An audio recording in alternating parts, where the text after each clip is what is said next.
आज अपना टॉपिक ਕਿਹੜਾ ਹੈ ਦੇਖੋ ਆਪਾਂ एंशिएंट हिस्ट्री ਨੂੰ ਕਵਰ ਕਰ ਰਹੇ ਹਾਂ ਔਰ एंशिएंट हिस्ट्री ਦੇ ਵਿੱਚ ਆਪਾਂ ਟੌਪਿਕ ਜਿਹੜਾ ਹੈਗਾ ਉਹ ਹੁਣ ਤੱਕ ਕਵਰ ਕਰ ਚੁੱਕੇ ਹਾਂ इंडस वैली सिविलाइजेशन ਦਾ ਪਹਿਲਾ ਪਾर्ट और सेकंड पार्ट दोनों ही कवर कर चुके हैं और एंशिएंट हिस्ट्री ਦੇ ਵਿੱਚ ਆਪਾਂ सेकंड चैप्टर ਦੇ ਵਿੱਚ बुद्धिज्म ਦਾ ਪਹਿਲਾ पार्ट कंप्लीट कर चुके हैं तो बुद्धिज्म ਦਾ फर्स्ट पार्ट ਆਪਾਂ कंप्लीट कर चुके हैं और ਅੱਜ ਆਪਾਂ ਜਿਹੜਾ ਹੈਗਾ बुद्धिज्म ਦਾ सेकंड पार्ट ਜਿਹੜਾ ਹੈ ਉਹ कंप्लीट करना है तो इसनों ਆਪਾਂ तीन पिलर्स ਦੇ ਵਿੱਚ डिवाइड ਕੀਤਾ ਹੋਇਆ बुद्धिज्म ਨੂੰ ਇਸ ਕਰਕੇ ਆਪਾਂ फर्स्ट पिलर कंप्लीट कर चुके हैं और अपना सेकंड पिलर ਜਿਹੜਾ ਹੈਗਾ ਉਹ ਆਪਾਂ ਪੜ੍ਹਨਾ ਸ਼ੁਰੂ ਕਰਦੇ ਹਾਂ ਬਿਨਾਂ ਦੇਰੀ ਸ਼ੁਰੂ ਕਰਦੇ ਹਾਂ तो फर्स्ट पिलर ਦੇ ਵਿੱਚ ਆਪਾਂ ਕੀ ਪੜਿਆ तो देखो फर्स्ट पिलर ਦੇ ਵਿੱਚ ਆਪਾਂ गौतम बुद्ध ਦੀ ਲਾਈਫ ਨੂੰ ਡਿਸਕਸ ਕੀਤਾ गौतम बुद्ध ਦੀ ਲਾਈਫ मतलब बचपन ਤੋਂ ਲੈ ਕੇ ਉਹਨਾਂ ਦੇ ਘਰ ਛੱਡਣ ਤੱਕ ਉਹਨਾਂ ਦੇ ਗਿਆਨ ਮਿਲਣ ਤੱਕ ਦੀ ਜੋ ਉਹਨਾਂ ਦੀ ਲਾਈਫ ਰਹੀ ਉਸ ਨੂੰ ਆਪਾਂ ਜਿਹੜਾ ਹੈਗਾ ਉਹ ਡਿਸਕਸ ਕੀਤਾ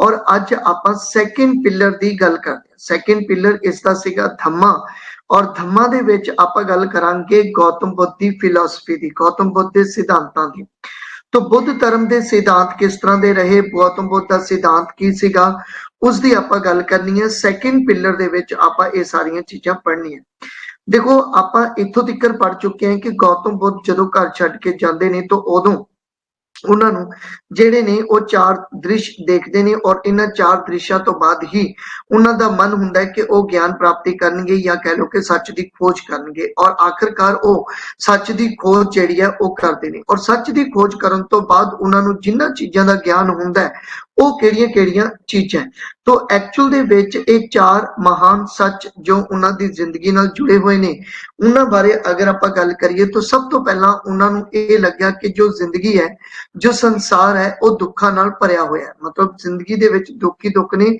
ਸੰਸਾਰ ਦੇ ਵਿੱਚ ਦੁੱਖ ਹੀ ਦੁੱਖ ਨੇ और इन्ना दुखों का कारण की है तो याद रखियो कि इन्ना दुखों का कारण है अकॉर्डिंग टू गौतम बुद्ध इन्ना दुखों का कारण है तृष्णा तृष्णा मतलब इच्छावां कि जो साडियां इच्छावां ने यही साडे दुखों का कारण भी बनदियां ने सो साडी जिंदगी दे विच दुख ने इन्ना दुखों का मेन कारण की है साडियां इच्छावां ने सिंपल भाषा विच गल करिए कि मेरियां इच्छावां ने कि मैनू नौकरी मिल जाए ठीक है मेरे कोल कोठी होवे मेरे कोल कार होवे और अगर ये चीज मेरे कोल नहीं होएगी तो मैनू उस चीज का दुख होएगा सिंपल भाषा विच गौतम बुद्ध ये कहना चाहते हैं लेकिन अगे गौतम बुद्ध ये कहते हैं कि इन्हां दुखों का निवारण किया जा सकता है मतलब इन्हां दुखों तो मुक्ति प्राप्त जिहड़ी है वो की जा सकती है दुखों की समाप्ति संभव है दुख निरोध संभव है मतलब दुखों तो मुक्ति प्राप्त की जा सकती है हुण इत्थों आपां नूं साफ पता चलता है कि अगर मैं दुखों तो मुक्ति प्राप्त करनी है तो मैनूं अपनी इच्छावां का त्याग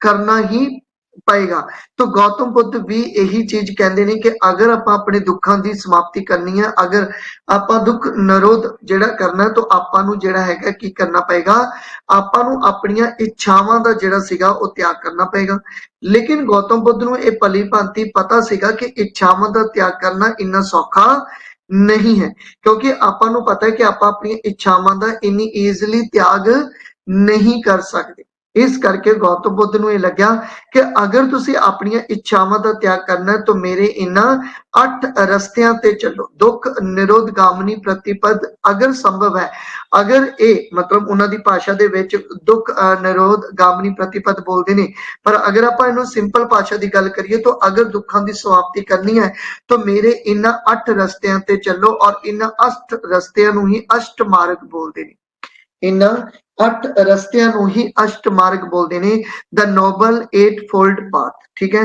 तो गौतम बुद्ध दे ही ये नोबल 8 फोल्ड पाथ ने जिन्हां दे चल के तुसी अपने दुखों की समाप्ति कर सकते हो तो गौतम बुद्ध ने ये 8 जिहड़े सीगे ओह पाथ दसे ने राइट दसे ने कि इन्हां दे द्वारा आपां अपने इच्छावां दा त्याग कर सकते हैं और उन्हां इच्छावां दा त्याग करके ही आपां जिहड़ी है वो दुखों तो मुक्ति प्राप्त कर सकते हैं हुण ये 8 रस्ते किहड़े ने अष्ट मार्ग की है उन्हां दी गल करिए तो सब तो पहला राइट दृष्टि राइट बिलीफ सच्चा मतलब सही देखना ठीक है फिर है सही सोचना सही मतलब सोचना राइट थॉट सही भाषण मतलब सही स्पीच देना राइट स्पीच देना आप बोलते हैं कि सही बोलना नाप तोल के बोलना सही आचरण राइट एक्शन सही रोजी रोटी मतलब राइट लिविंग, जिवें अपनी सिखिज्म दे विच है कि 10 नोहां दी किरत करके ही खाना है।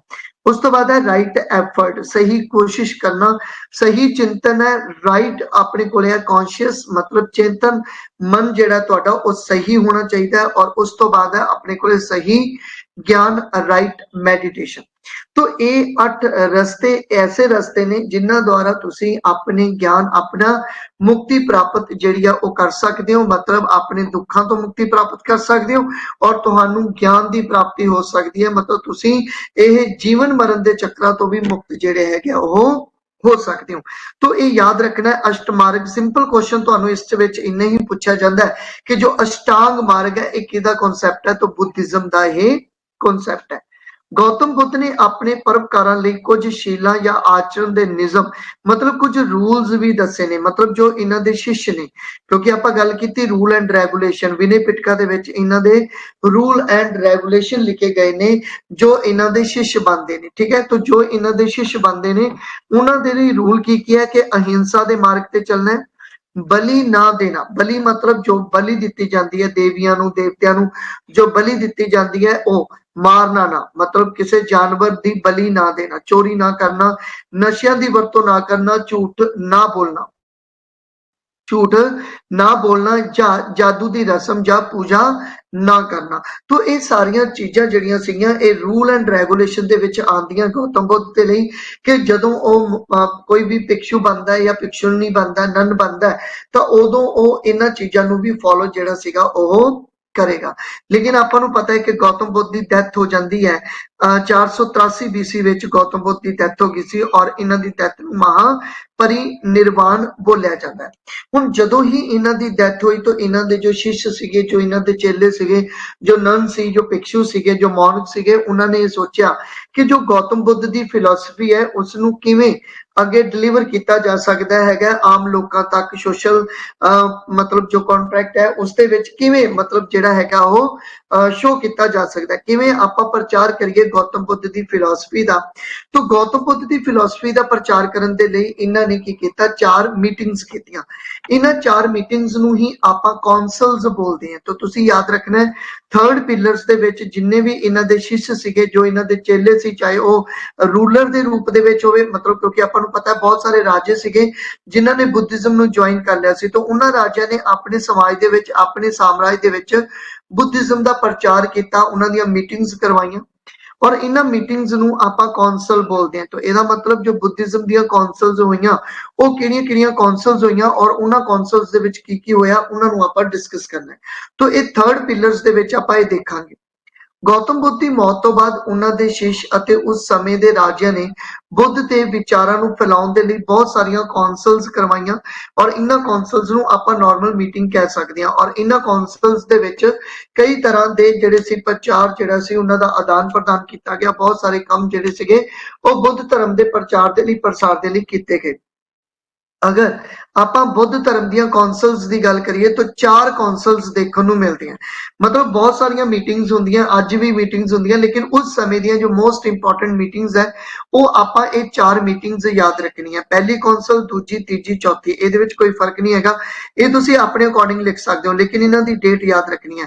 पहली कौंसल 483 बीसी दे विच ही हो गई सी जदों गौतम बुद्ध की डेथ होंदी है। तो गौतम बुद्ध की डेथ के समय ही पहली जिहड़ी मीटिंग हुई सी और ये मीटिंग कदों कित्थे हुई सी तो सप्तपर्णी गुफा एक राजगृह दे विच और ये जो राजगृह है ये उस समय मगध की कैपिटल सी। मगध जिन्हों अज दा तुसीं बिहार बोलदे हो उस समय इसकी कैपिटल होया करती सी राजगृह और राजगृह दे विच ये जिहड़ी पहली मीटिंग हुई। पहली कहानी क्लीयर होगी। पहली मीटिंग जो हुई सीगी एक इस राजे दे समय हुई तो उसी अजात शत्रु, ਇਹਦਾ मतलब उस समय मगध का जो राजा सी ਉਹ ਸੀ अजात शत्रु और इस मगध दे राजे अजात शत्रु दे समय ही ये मीटिंग हुई और इस मीटिंग दे जो चेयरपर्सन बने वो सी महाकश्यप। राजे का नाम याद रखना है रूलर और प्रेजिडेंट का नाम याद रखना। प्रेजिडेंट अगर किते लिखिया होवे तो ये नहीं समझ लेना कि राजे की गल करता पिया, एक्चुअल दे विच किहदी गल करता पिया। तो इस समय गल करता पिया ओह उस हैड दी, मतलब प्रधान दी, जिसने उस मीटिंग नूं हैड कीता। लेकिन आजाद शत्रु एक रूलर के रूप में काम करता है। तो इस तरह रूलर अलग है और प्रेजिडेंट अलग है, ठीक है। और इस मीटिंग दे विच ही जो पहली मीटिंग हुई सी, इस मीटिंग दे विच ही विनय पिटका अते सुत्ता पिटका, जो दो किताबां आपां पहला पढ़ के आए हैं कि विनय पिटका उपाली ने लिखी और सुत्ता पिटका आनंदा ने लिखी, ये दोनों किताबां पहली मीटिंग दे विच लिखियां गईयां। दूजी जिहड़ी मीटिंग हुई वो 383 बीसी दे विच हुई, बिल्कुल 100 साल बाद हुई। बीसी दे विच आपां पिछे नूं आवांगे, इस करके 100 साल बाद ये मीटिंग हुंदी है। और ये मीटिंग विशाली दे विच हुई सी, और विशाली उस समय लिच्छवी दी कैपिटल सी। ये पॉइंट सारे दे सारे याद रखने हैं, लिच्छवी दी उस समय कैपिटल सी। लिच्छवी की गल करा तो अज का जो नेपाल वाला एरिया, यूपी वाला एरिया, तो ਉਹਦੇ ਵਿੱਚੋਂ ही एक एरिया बनता सी लिच्छवी, और इसकी कैपिटल होया करती सी विशाली। उस समय इथों का ही राजा होया करता सी, मतलब जो आपां मगध की गल करिए तो मगध का ही राजा होया करता सी काल अशोका। क्योंकि इस समय तक जो मगध के अंडर, मतलब मगध के नाल एक रिलेशन सीगा लिच्छवी का, यही कारण है कि काल अशोका ने ये जो सैकेंड मीटिंग करवाई सी, ये लिच्छवी की कैपिटल विशाली दे विच करवाई सी। हालांकि हजे तक ये लिच्छवी स्टेट जिहड़ा है वो मगध का हिस्सा नहीं बनया, क्योंकि काल अशोका का संबंध सी लिच्छवी फैमिली नाल, इस करके उसने ये मीटिंग लिच्छवी की कैपिटल विशाली दे विच करवाई सी। और इस समय अगर मैं प्रेजिडेंट की गल करा तो इस समय प्रेजिडेंट कौन सी, तो उसी सबकामी, जिन्हों सभाकामी भी कई थावां ते लिखिया हुंदा, चेयरमैन जिहड़े सी सभाकामी सी। और रूलर कौन सी, काल अशोका। अच्छा, ये अशोका नहीं हैगा, अशोका जिहड़ा हैगा वो मौर्य साम्राज्य का राजा ये नहीं हैगा, ये काल अशोका है। मगध दे विच एक डायनेस्टी राज करदी है, टोटल 4 डायनेस्टियां आपां मगध दीयां पढ़नियां हुंदियां। ये जिहड़ी डायनेस्टी दा राजा है ये हरनिका डायनेस्टी, तो हरनिका डायनेस्टी का यह राजा है काल अशोका। तो उस समय ये दूसरी मीटिंग हुई सी। और लेकिन इस समय बुद्ध धर्म दो पार्ट्स दे विच डिवाइड हो जाता, मतलब डिफरेंसेस पैदा हो जाते हैं भिक्षुओं दे विच, उन्हां दे हेड दे विच, जिस करके बुद्धिज्म दो पार्ट्स दे विच वंडिया जाता है। और ये दो पार्ट किहड़े सदवीर सदवीरवदा अते महासंगिका, ठीक है। तो ये दो पार्ट दे विच डिवाइड कर देंगे, इन्हूं तोड़ के तुसीं याद कर सकते हो। उस तो बाद तीसरी मीटिंग जो हुई 250 बीसी दे विच, तीसरी मीटिंग हुंदी है, और ये मीटिंग पाटलिपुत्र दे विच हुई सी, और चेयरमैन सी इसदे मोगलीपुत्र। पहली मीटिंग दे महाकश्यप है, और दूसरी तीसरी मीटिंग दे मोगलीपुत्र। और ये मीटिंग प्रॉपर अशोक द्वारा, मतलब जो मौर्य साम्राज्य का राजा सी उस समय का, ये मीटिंग इस समय करवाई गई है। तीसरी मीटिंग जो सी अशोक जो मौर्य साम्राज्य का राजा सी उस समय करवाई गई। और इस समय एक नवी किताब लिखी गई, अभिधम्म पिटका, ठीक है। तो तीसरी जिहड़ी किताब सी अभिधम्म पिटका वो लिखी गई सी, और इसका संकलन त्रिपिटक रूप दे विच भी किया गया। मतलब ऐसे ही तीसरी बुद्धिस्ट कौंसल दे विच तिन्ने किताबां नूं जोड़ के, ठीक है, एक किताब जिहड़ी सीगी ओह बना दी गई सीगी। तो ये दोनों पॉइंट तुसीं याद रखने ने। उस तो बाद फोर्थ जो मीटिंग हुई सीगी, ये जो फोर्थ मीटिंग हुई वो 78 एडी दे विच हुई। इत्थे एडी आ गया, चंगा। हाँ, कई थावां ते 72 एडी भी लिखिया हुंदा, तुसीं दोनों डेट्स याद रखनी है। 78 एडी या 72 एडी दे विच चौथी मीटिंग हुंदी है, और ये मीटिंग कश्मीर दे कुंडल वन दे विच ये मीटिंग हुई सी। और ये मीटिंग किस राजे दे समय हुई, तो कनिष्क राजे दे समय हुई, जो कि कुशाना दा राजा सी। उस समय जो आपां कुशान डायनेस्टी पढ़ांगे उत्थों दा ये राजा सी। चेयरमैन इसदे वासुमित्र रहे। तो मैं तुहानूं दस्सिया कि वासुमित्र ने कई किताबां लिखियां हैगियां, ठीक है। और अशव घोषा भी इसे समय सी, और अशव घोषा दियां भी किताबां आपां पढ़ियां हैगियां। तो इत्थे वासुमित्रा इसदे चेयरमैन सी, और वाइस चेयरमैन अगर पुछ लें तो वाइस चेयरमैन इसदे अशव घोषा ही सी, ठीक है। तो वासुमित्रा इज द चेयरमैन, और जो वाइस चेयरमैन सी वो अशव घोषा, मतलब प्रेजिडेंट की गल करिए। और इस मीटिंग दे विच भी जो ये फोर्थ मीटिंग हुई सी, इस मीटिंग दे विच भी बुद्ध धर्म जिहड़ा सी वो दो पार्ट्स दे विच डिवाइड हो गया सी, महायान अते हीनयान। तो महायान अते हीनयान ये दो पार्ट्स दे विच इस समय भी डिवाइड हो जाता। हालांकि महायान ते हीनयान दे विच फर्क अगर गल करिए तो जो महायान है वो अगे एक शाखा दे विच वंडिया गया, जिसनूं वज्रयान बोलते हैं। और ये वज्रयान जादू टूने दे विच विश्वास ਕਰਦੀ ਸੀ। ਇਹ ਕੁਐਸਚਨ ਵੀ ਆਇਆ ਹੋਇਆ ਪੀਟੈਟ ਦੇ ਵਿੱਚ, ਤੁਹਾਨੂੰ ਪੁੱਛਿਆ ਗਿਆ ਸੀਗਾ ਕਿ ਬੁੱਧ ਧਰਮ ਦੀ ਉਹ ਕਿਹੜੀ ਸ਼ਾਖਾ ਹੈ ਜੋ ਜਾਦੂ ਟੂਣੇ ਦੇ ਵਿੱਚ ਬਿਲੀਵ ਕਰਦੀ ਹੈ, ਉਹ ਹੈ ਵਜ਼ਰਜਾਨ। ਔਰ ਵਜ਼ਰਜਾਨ ਮਹਾਯਾਨ ਦਾ ਹੀ ਅੱਗੇ ਪਾਰਟ ਹੈ। ਔਰ ਮਹਾਯਾਨ ਦਾ ਮਤਲਬ ਕੀ ਹੈ? ਦੇਖੋ, ਮਹਾਯਾਨ ਨੂੰ ਮੰਨਦਾ ਕੌਣ ਹੈ? ਪਹਿਲੀ ਗੱਲ ਤਾਂ ਮਹਾਯਾਨ ਨੂੰ ਮੰਨਦਾ ਹੈ ਕਨਿਸ਼ਕ ਅਤੇ ਹਰਸ਼ਵਰਧਨ, ਔਰ ਇਸ ਦੇ ਵਿੱਚ ਮੂਰਤੀ ਪੂਜਾ ਕਰਦੇ ਨੇ। ਮੂਰਤੀ ਪੂਜਾ ਮਤਲਬ ਬੁੱਧ ਧਰਮ ਦੇ ਵਿੱਚ ਮੂਰਤੀ ਪੂਜਾ ਜਦੋਂ ਆਈ, ਉਹ ਸੀ ਮਹਾਯਾਨ। ਮਹਾਯਾਨ ਦੇ ਵਿੱਚ ਬੁੱਧ ਧਰਮ ਦੇ ਵਿੱਚ ਮੂਰਤੀ ਪੂਜਾ ਹੋਣ ਲੱਗੀ, ਔਰ ਬੁੱਧ ਦੇ ਜਿਹੜੇ ਸੀਗੇ ਉਹ ਰੂਪਾਂ ਦਾ ਉਲੇਖ ਹੋਣਾ ਸ਼ੁਰੂ ਹੋਇਆ ਕਿ ਬੁੱਧ ਦੇ ਮਤਲਬ ਜੋ ਜਨਮ ਸੀਗੇ ਅੱਗੇ ਦੀ ਅੱਗੇ ਡਿਵਾਈਡ ਹੁੰਦੇ ਗਏ ਕਿ ਬਈ ਬੁੱਧ ਧਰਮ ਦੇ ਵਿੱਚ ਜੋ ਗੌਤਮ ਬੁੱਧ ਹੈ, ਗੌਤਮ ਬੁੱਧ ਇੱਕ ਨਵਾਂ ਧਰਮ ਲੈ ਕੇ ਆਏਗਾ, ਫਿਰ ਇੱਕ ਨਵਾਂ ਧਰਮ ਲੈ ਕੇ ਆਏਗਾ, ਠੀਕ ਹੈ, ਜਿਹਨੂੰ ਅਵਤਾਰਵਾਦ ਬੋਲਦੇ ਆ। ਤਾਂ ਇੱਥੇ ਅਵਤਾਰਵਾਦ ਦੀ ਕਹਾਣੀ ਸ਼ੁਰੂ ਹੋ ਗਈ, ਠੀਕ ਹੈ।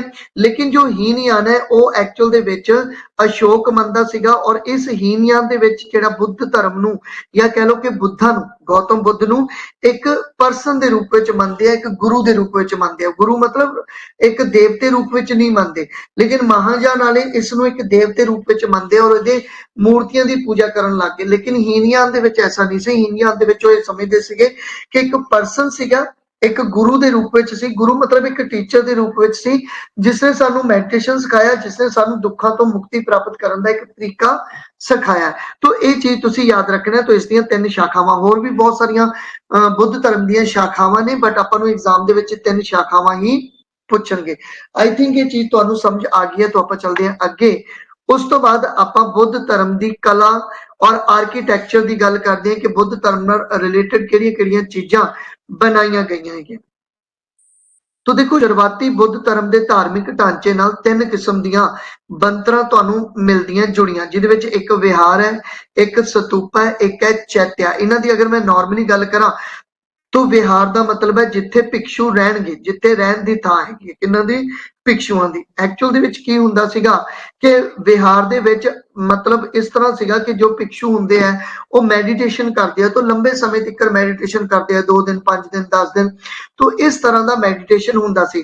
लेकिन अगर कोई भिक्षु मैडिटेशन कर रहे हैं लेकिन उस समय बरसात का मौसम हुंदा है तो मींह करके वो मैडिटेशन भंग हुंदा उन्हां दा, जिस करके वो अजंता अलोरा दी गुफावां विच चले गए, जिथे उन्होंने अपने रहन की जगह बनाई, और ऐसे ही रहन की जगह नूं विहार बोलते हैं, तां जो मैडिटेशन प्रॉपर तरीके नाल कीता जा सके।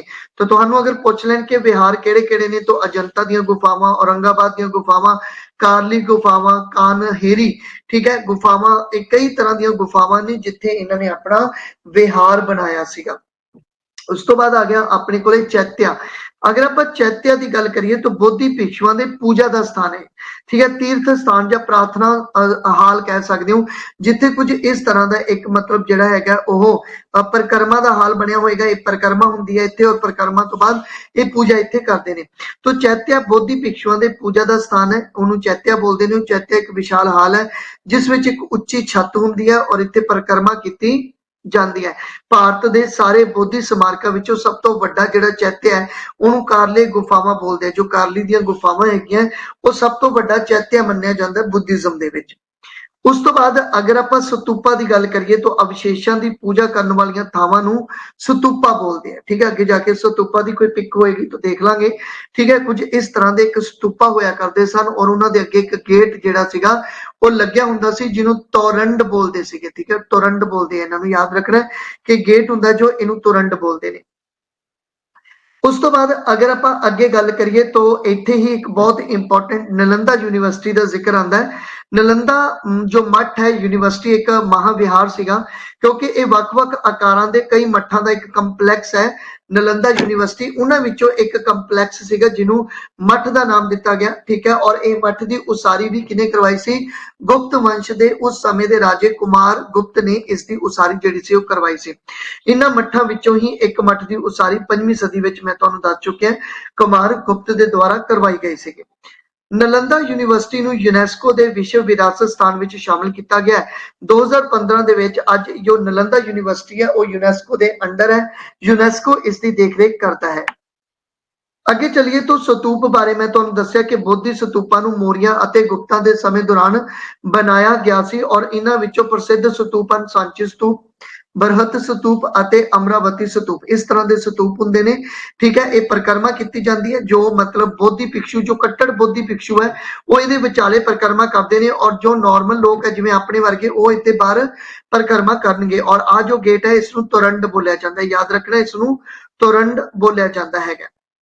ਸਭ ਤੋਂ ਪਹਿਲਾਂ ਬਰਹਤ ਸਤੂਪ ਦੀ ਗੱਲ ਕਰੀਏ ਤਾਂ ਇਹ ਜੋ ਬਰਹਤ ਸਤੂਪ ਹੈ ਐਮਪੀ ਦੇ ਵਿੱਚ ਸਥਿਤ ਹੈ। ਅਸ਼ੋਕ ਦੇ ਸਮੇਂ ਦੌਰਾਨ ਇਸ ਸਥਾਨ ਤੇ ਇੱਟਾਂ ਦਾ ਸਤੂਪ ਬਣਾਇਆ ਗਿਆ ਸੀ ਔਰ ਇਹਨਾਂ ਦੀ ਨਕਾਸ਼ੀ ਦੇ ਵਿੱਚ ਜਾਤਕ ਕਹਾਣੀਆਂ ਦਰਸਾਈਆਂ ਗਈਆਂ। ਹੁਣ ਇਹ ਜਾਤਕ ਕਹਾਣੀਆਂ ਕੀ ਹੁੰਦੀਆਂ ਤਾਂ ਯਾਦ ਰੱਖਿਓ, ਬੁੱਧ ਦੇ ਪਿਛਲੇ ਜਨਮ ਨਾਲ ਰਿਲੇਟਡ ਜਿੰਨੀਆਂ ਵੀ ਕਹਾਣੀਆਂ, ਪਿਛਲੇ ਜਨਮ ਨਾਲ ਰਿਲੇਟ ਜੋ ਕਹਾਣੀਆਂ ਨੇ ਉਹਨਾਂ ਨੂੰ ਜਾਤਕ ਕਹਾਣੀਆਂ ਬੋਲਦੇ ਨੇ। ਸਟੋਰੀ ਹੈ ਕਿ ਬੁੱਧ ਜਦੋਂ ਗੌਤਮ ਬੁੱਧ ਨੂੰ ਗਿਆਨ ਮਿਲਦਾ ਹੈ ਤਾਂ ਗੌਤਮ ਬੁੱਧ ਨੂੰ ਆਪਣੇ ਸਾਰੇ ਪਿਛਲੇ ਜਨਮ ਯਾਦ ਆਉਂਦੇ ਨੇ, ਔਰ ਜਦੋਂ ਉਹ ਆਪਣੇ ਉਪਦੇਸ਼ ਦਿਆ ਕਰਦਾ ਸੀ ਤਾਂ ਆਪਣੇ ਪਿਛਲੇ ਜਨਮ ਦੀਆਂ ਕਹਾਣੀਆਂ ਨੂੰ ਇਨਕਲੂਡ ਕਰਦਿਆ ਕਰਦਾ ਸੀਗਾ ਆਪਣੇ ਸਤਸੰਗ ਦੇ ਵਿੱਚ, ਆਪਣੇ ਉਪਦੇਸ਼ਾਂ ਦੇ ਵਿੱਚ।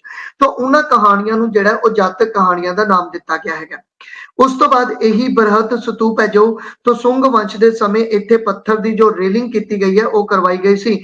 ਔਰ ਇਸ ਸਾਈਟ ਦੀ ਇੱਕ ਮਹੱਤਵਪੂਰਨ ਵਿਸ਼ੇਸ਼ਤਾ ਇਹ ਹੈ ਕਿ ਬਿਰਤਾਂਤ ਕਲਾ ਦੇ ਨਾਲ ਇੱਕ ਸ਼ਿਲਾ ਲੇਖ ਹੈ ਜੋ ਕਿ ਹੋਰ ਕਿਤੇ ਨਹੀਂ ਮਿਲਦਾ। ਠੀਕ ਹੈ, ਬਰਹਤ ਸਤੂਪ ਲਾਲ ਰੇਤਲੇ ਪੱਥਰ ਦਾ ਬਣਿਆ ਹੋਇਆ, ਦੇਖਣ ਦੇ ਵਿੱਚ ਵੀ ਤੁਹਾਨੂੰ ਦੇਖਣ ਨੂੰ ਲੱਗਦਾ ਹੋਏਗਾ। ਫਿਰ ਉਸ ਤੋਂ ਬਾਅਦ ਹੈ ਸਾਂਚੀ ਸਤੂਪ। ਤੁਹਾਨੂੰ ਪਤਾ ਹੈ ਕਾਫੀ ਇੰਪੋਰਟੈਂਟ ਸਤੂਪ ਹੈ ਸਾਂਚੀ ਸਤੂਪ।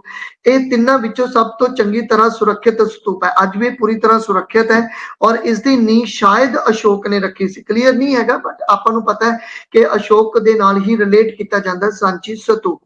ਸੂੰਗਾ ਦੇ ਸਮੇਂ ਇਸ ਨੂੰ ਵੱਡਾ ਕੀਤਾ ਗਿਆ ਸੀ। ਇਸ ਦੀ ਉਸਾਰੀ ਜਿਹੜੀ ਸੀਗੀ ਉਹ ਕੀਤੀ ਗਈ ਸੀ ਦੁਬਾਰਾ, ਔਰ ਸਤਵਾਹਨਾਂ ਦੇ ਰਾਜ ਦੌਰਾਨ ਇਸ ਦਾ ਤੁਰੰਡ ਬਣਾਇਆ ਗਿਆ ਸੀ। ਇਹ ਜੋ ਤੁਰੰਡ ਹੈ ਇਹ ਸਤਵਾਹਨਾਂ ਦੇ ਸਮੇਂ ਜਿਹੜਾ ਸੀਗਾ ਉਹ ਜੋੜਿਆ ਗਿਆ, ਜਾਣੀ ਕਿ ਬਣਾਇਆ ਗਿਆ। ਰੇਲਿੰਗ ਜਾਤਿਕ ਕਹਾਣੀਆਂ ਨੂੰ ਦਰਸਾਉਂਦੀਆਂ, ਇੱਥੇ ਵੀ ਰੇਲਿੰਗ ਦੇ ਵਿੱਚ ਜਾਤਿਕ ਕਹਾਣੀਆਂ ਲਿਖੀਆਂ ਹੋਈਆਂ। ਔਰ ਸਾਂਚੀ ਸਤੂਪ ਸਥਾਨਿਕ ਤੌਰ ਤੇ ਖੁਦਾਈ ਕੀਤੇ ਰੇਤਲੇ ਪੱਥਰ ਦਾ ਹੀ ਬਣਿਆ ਹੋਇਆ ਹੈ। ਆਈ ਥਿੰਕ ਦੋਨੋਂ ਹੀ ਚੀਜ਼ਾਂ ਤੁਹਾਨੂੰ ਸਮਝ ਆ ਗਈਆਂ। ਉਸ ਤੋਂ ਬਾਅਦ ਹੈ ਅਮਰਾਵਤੀ ਸਤੂਪ। ਅਮਰਾਵਤੀ ਸਤੂਪ ਦੀ ਗੱਲ ਕਰੀਏ ਤਾਂ ਇਹ 200 ਈਸਵੀ ਦੇ ਆਸ-ਪਾਸ ਪੂਰਾ ਹੋਇਆ ਸੀਗਾ ਔਰ ਇਸ ਵਿੱਚ ਬੁੱਧ ਦੇ ਜੀਵਨ ਦੀਆਂ ਕਹਾਣੀਆਂ ਨੂੰ ਦਰਸਾਉਂਦੇ ਪੈਨਲ ਉਕਰੇ ਹੋਏ ਨੇ ਔਰ ਇਸ ਦੀਆਂ ਸਤ੍ਹਾ ਨੂੰ ਬਰਹਤ ਸ਼ੈਲੀ ਵਿੱਚ ਉਕਰਿਆ ਹੋਇਆ ਹੈ। ਪਰ ਮਥੁਰਾ ਅਤੇ ਗੰਧਾਰ ਦੀਆਂ ਮੂਰਤੀਆਂ ਦੀਆਂ ਕੁਝ ਵਿਸ਼ੇਸ਼ਤਾਵਾਂ ਵੀ ਤੁਹਾਨੂੰ ਇੱਥੇ ਦੇਖਣ ਨੂੰ ਮਿਲਣਗੀਆਂ। ਮਤਲਬ ਉਹੀ ਮਤਲਬ ਮਥੁਰਾ ਸਕੂਲ ਆਫ ਆਰਟ ਅਤੇ ਗੰਧਾਰਾ ਸਕੂਲ ਆਫ ਆਰਟ ਦਾ ਵੀ ਤੁਹਾਨੂੰ ਜ਼ਿਕਰ ਇਹਦੇ ਵਿੱਚ ਮਿਲੇਗਾ। ਉਸਾਰੀ ਵਿੱਚ ਚਿੱਟੇ ਸੰਗਮਰਮਰ ਦੇ ਚੂਨੇ ਦੇ ਪੱਥਰ ਦੀ ਵਰਤੋਂ ਕੀਤੀ ਗਈ ਹੈ। ਔਰ ਉਸ ਤੋਂ ਬਾਅਦ ਹੈ ਨਾਗਾ ਅਰਜੁਨ ਕੌਂਡਾ ਸਤੂਪ।